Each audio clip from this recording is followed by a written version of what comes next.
Hello दोस्तों, welcome to the channel. तो आज हम एक कुंडली का विश्लेषण कर रहे हैं जो डॉक्टर APJ अब्दुल कलाम साहब की है। इनका जन्म 15 अक्टूबर 1931 15 अक्टूबर 1931 12:30 बजे रामेश्वरम में हुआ था। तो देखते हैं कि कुंडली क्या कहती है, इनके कुंडली का विश्लेषण करते हैं। तो अगर हम देखें इनके चार्ट में सबसे पहले गुरु गुरु बृहस्पति की प्लेसमेंट इनके लग्न में ही है और वो उच्च के बैठे हैं, जो बहुत ही शुभ संकेत है। उनको बहुत ही गुणवान और नॉलेजेबल बनाते हैं। तो गुरु की ये प्लेसमेंट बहुत ही शुभ है, हंस योग का निर्माण कर रही है। और केंद्र में, क्योंकि केंद्र में है, इसलिए जो भी जातक के केंद्र में गुरु अपने ही राशि में या उच्च के बैठे होते हैं तो वो जातक बहुत ही ज़्यादा राइज करता है अपने प्रोफेशन में, मतलब बिल्कुल राजा के भांति इसका राइज होता है।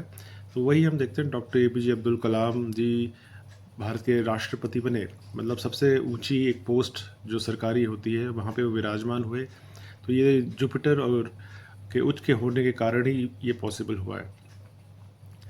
अगर हम दूसरे भावों में दृष्टि डालते हैं तो हम देखते हैं कि इनके चतुर्थ स्थान पे शुक्र मालव्य योग का निर्माण कर रहे हैं, क्योंकि वो अपनी ही राशि में बैठे हैं, तुला राशि में मंगल के साथ। तो उन्हें किसी तरह की भी सुख सुविधा, भूमि, वाहन, मकान, ये सब चीज़ें जो भी सुख सुविधाएं हैं इनको पूरी मिली है। हम जानते हैं उनके पास ज़्यादा पोजीशन नहीं थे, लेकिन फिर भी सरकारी रूप में उन्हें गाड़ी, बंगला, सब कुछ उनके पास था। तो ये शुक्र के कारण हुआ। शुक्र उनके चौथे घर में अपनी ही राशि में विराजमान है, तो उनका चतुर्थ स्थान भी बहुत मजबूत है। अगर हम उनके कर्म के स्थान पे आते हैं तो कर्म के स्थान पे हम देखते हैं कि मंगल की दृष्टि अपने ही घर पे है। तो ये उनको काफ़ी एनर्जी प्रोवाइड करता है कि जो भी अपना काम करते हैं वो काफ़ी लगन से, काफ़ी पैशन से और डेडिकेशन से करते थे। तो मंगल की जो शुभ दृष्टि की वजह से इनका ये जो कर्म स्थान है वो बहुत मजबूत हुआ।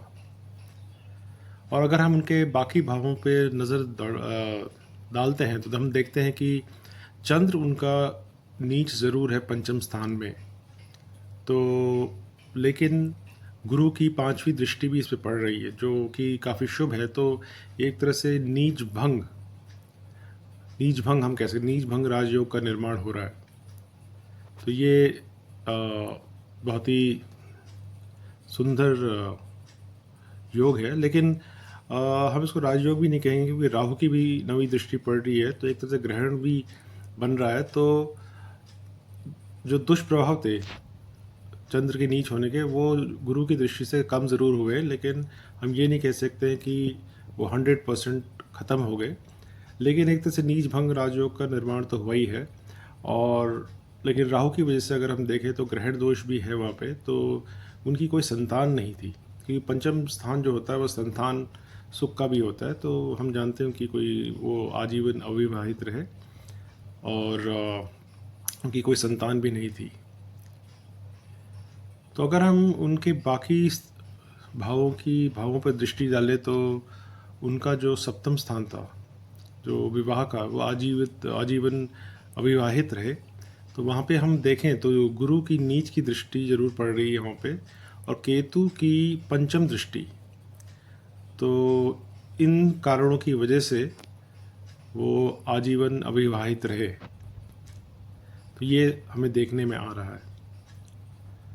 तो अगर हम बाकी भावों पर दृष्टि डालें तो उनके छठे स्थान में शनि विराजमान है धनु राशि में, और तो षष्ठे शिव लग्न में बैठे हैं उच्च के होके। तो उनके हम जानते हैं कोई ऐसे खास शत्रु भी नहीं थे, सबसे मिलनसार, बहुत ही मिलनसार व्यक्ति थे और एक तरह से बहुत आध्यात्मिक व्यक्ति भी थे। उनके शत्रु ऐसे कोई खास हमें दिखे नहीं, और यही उनकी कुंडली में भी दर्शाता है। उनकी जो नवम स्थान है, तो धर्म का, पिता का, गुरु का, तो वहाँ पे गुरु की अपने घर पे दृष्टि पड़ रही है, लेकिन राहु भी वहाँ थोड़ी प्रॉब्लम ज़रूर क्रिएट करता है भाग्य स्थान में। लेकिन चूँकि गुरु गुरु की दृष्टि भी है तो वो धार्मिक प्रवृत्ति के व्यक्ति तो ज़रूर रहे।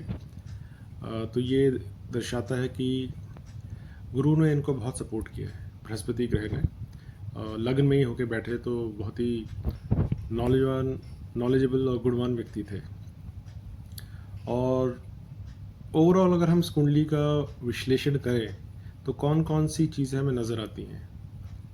लेकिन हम तीसरे भाव पे भी दृष्टि देखें तो वहाँ पे सूर्य और बुध उच्च के होके बैठे हैं और सूर्य बुध का बुधादित्य योग का भी निर्माण हो रहा है। केतु जरूर वहाँ विराजमान है, लेकिन केतु और बुध एक एक आपकी बुद्धि का कारक और एक केतु गहराई, अध्यात्म, इन सब चीज़ों का जो कारक माना जाता है। तो बुध और केतु दोनों उनको एक साइंटिफिक टेम्पर देते हैं, रिसर्च ओरिएंटेड पर्सन, मतलब अपनी इंटेलेक्ट है वो अंदरूनी अपने अपने को समझने में, रिसर्च करने में, इन चीज़ों में इन्होंने अपनी बुद्धि का इस्तेमाल किया। तो तभी हम ये देखते हैं कि वो एक साइंटिस्ट कैसे बने। तो ओवरऑल अगर हम इस कुंडली को देखें तो बहुत सी चीज़ें, बहुत ही अद्भुत कुंडली है। गुरु का हंस योग और शुक्र का मालव्य योग, बुध का उच्च का होके बैठना, चंद्र का नीच भंग, राजयोग नीच भंग अगर हम देखें, और एक दो केंद्र त्रिकोण राजयोग भी यहाँ पे निर्माण होते हुए नज़र आ रहे हैं। क्योंकि नवमेश का लग्न में बैठना और पंचमेश का केंद्र स्थान में जाना, ये भी केंद्र त्रिकोण राजयोग का निर्माण कर रहे हैं। तो बहुत ही अद्भुत कुंडली है और इसी के प्रभाव की वजह से डॉक्टर APJ अब्दुल कलाम इतने बड़े व्यक्तित्व के इंसान थे और यही इनकी कुंडली भी दर्शाती है। तो आशा करता हूँ कि आप सबको ये कुंडली विश्लेषण पसंद आया। मैं आपका मित्र एस्ट्रो अमित अब आज्ञा लेता हूँ। प्लीज़ लाइक, शेयर और सब्सक्राइब माय वीडियो। धन्यवाद।